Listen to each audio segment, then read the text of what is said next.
How about we learn how to pickle?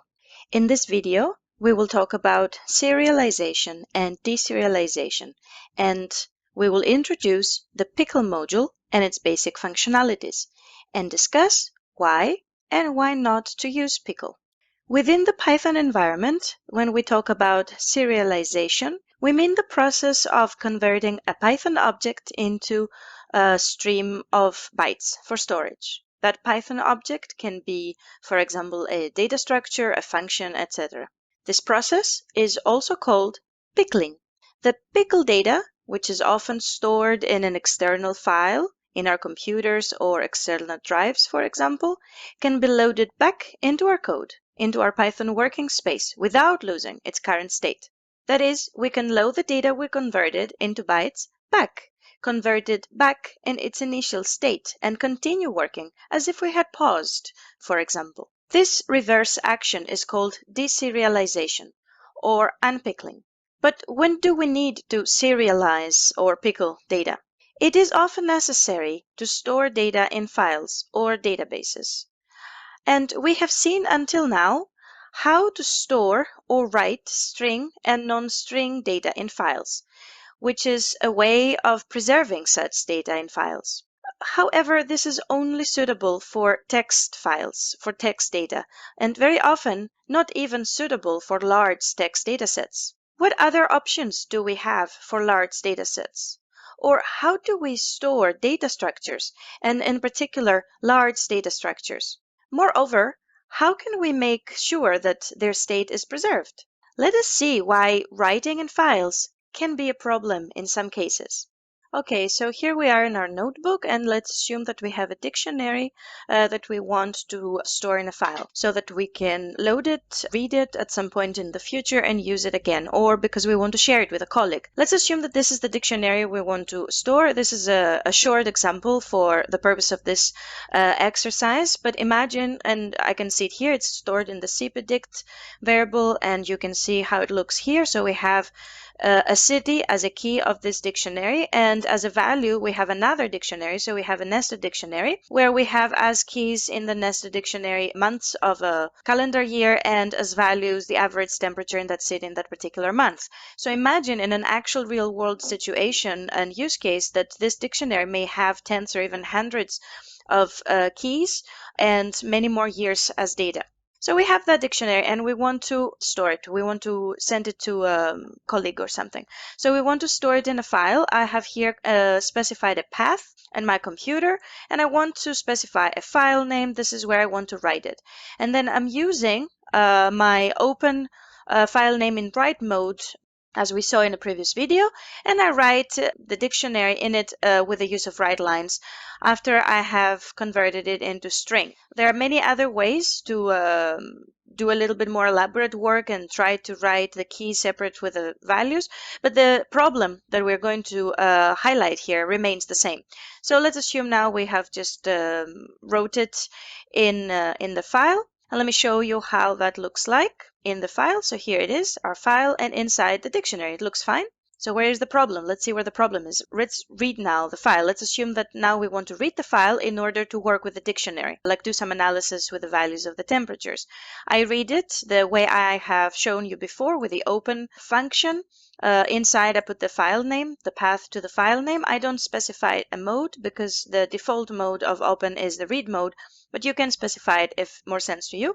Here I want to show you that if I try to right away use or print the content of the variable where I have assigned the open file, I get a wrapper. That is an object that tells me that this variable is an open file opened in this mode and has this encoding. In order to see the actual content, I can use the for loop, as we have so many times right now, and I can say for line in read file, print line. So here, since everything was written in one line, my whole dictionary is assigned to this line, and you can see it here. So if I type line, I can get the dictionary. The problem is that the type of this line is string. So what I'm getting back when I read the file is a string, is not a dictionary. How can I use it as a dictionary? Can I cast it into a dict?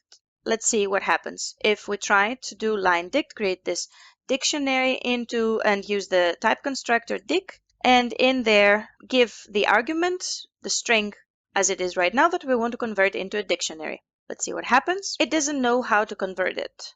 It cannot interpret the curly brackets and the colon. It's a string for it, and it cannot convert it into a dictionary. It requires a much more elaborate technique to be able to use the dict, and even in that case, the result will be ambiguous. We are not sure that we can result in an actual dictionary which keys and values we can use. Well, thankfully, we can solve this problem by pickling, which we can do in Python with the use of the Pickle module. The Pickle module is used to serialize and deserialize data types in Python. It is Python specific, which means that by default, programs that are not written in Python may not be able to reconstruct pickled Python objects, so it is hard to transfer pickled objects from Python to another programming language. The official documentation for Pickle can be found here. There you can find more information on its uses and its various functions. In order to use it, you just need to first import it by trying to import Pickle by typing import Pickle. Pickle is part of the standard installation of Python, so it should not require you to install it. Pickle has a few basic functionalities. Let's explore them. Let's talk about the functions dumps and loads to begin with. So if we wish to pickle an object, for example, a list or a dictionary, we can use pickle dumps. So here I have a list of 3 string characters A, B, C, and I want to pickle it. So I'm using pickle.dumps. So I call the module pickle and from it the function dumps, and I give this list as an argument to the function dumps. I assign the pickled object into the variable s, and if I call to see what is in s, I get my list converted into a stream of bytes. You can then unpickle or deserialize the pickled object and convert it back to its initial type and state by calling pickle loads. So here I have called pickle.loads, so the function loads from module pickle, and I give it as an argument the object s, which has the pickled object inside. I assign the unpickled object to variable t. So if I try to see what's in t, I get A, B, C in a list mode. Are we sure that, again, this is not a string now, and I'm just saying it nice, but if I try to use it as a list, I will get an error? Well, let's make sure. Let's try to check the type of the object t. It's a list. So voila, I have solved my problem. In a similar way, I can serialize objects and dump them into files so that they are stored in an external storage medium. So for this, I use the functions dump and load. Again, I have this list and I want to pickle it and store the pickled object into a file.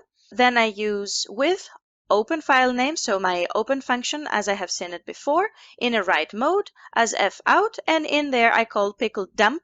Notice the difference dump versus dumps earlier. As a first argument, I give the object I want to pickle, to serialize, and then the file in which the pickled object I want to be stored. Very simple. The reverse action, to unpickle a pickled object from a file, you need again to first open the file where the object is stored. So again, we call with open and the file name where the pickled object is stored in read mode this time. And then I just call pickle and load this time with the file as my argument. I can assign unpickled object in a different variable. I call it blist.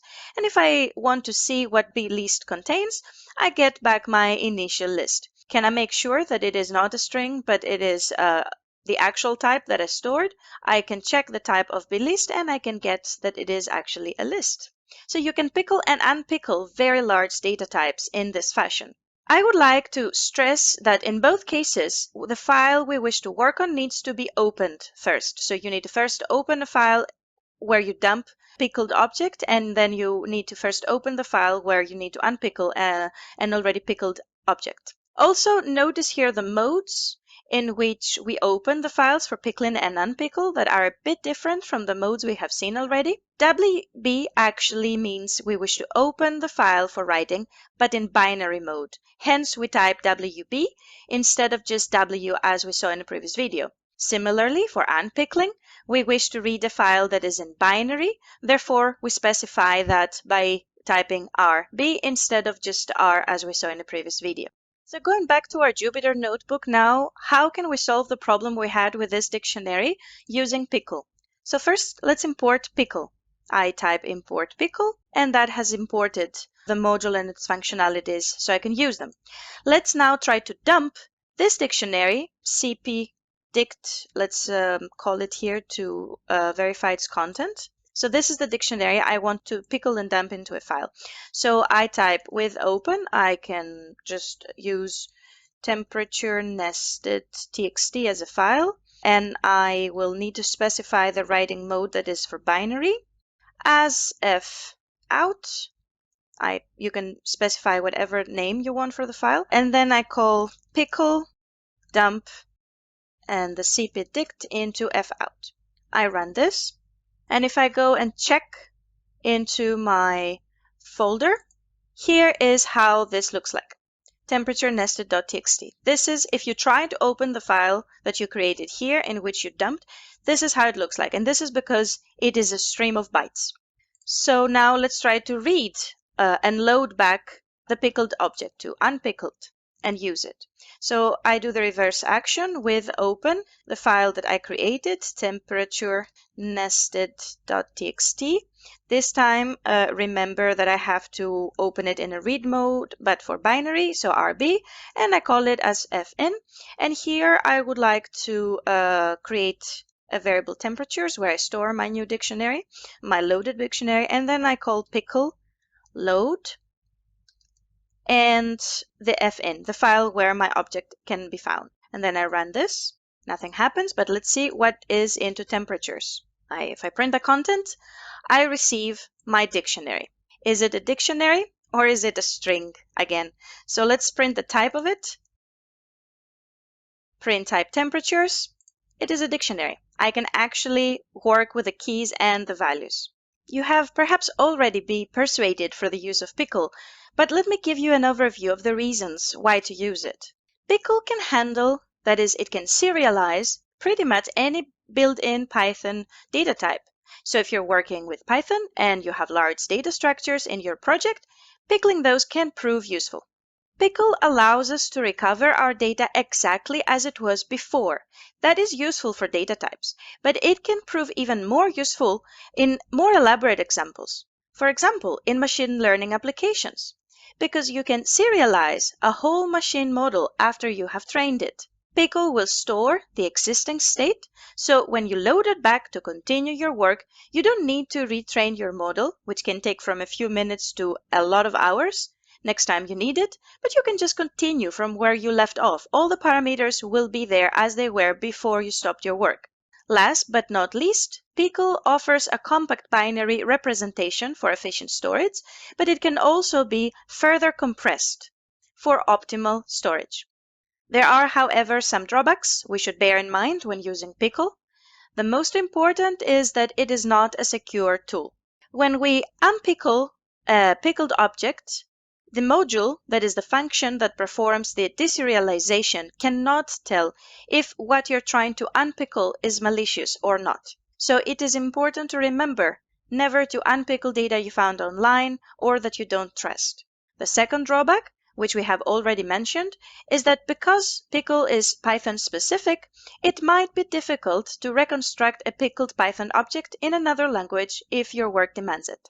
To recap, in this video, we talked about serialization and its use to convert data to bytes. We introduced Pickle for serializing almost every Python built-in data type. Please remember to never unpickle untrusted data, as Pickle is not secure and it cannot tell whether you are trying to unpickle malicious or non-malicious content. See you in the next video.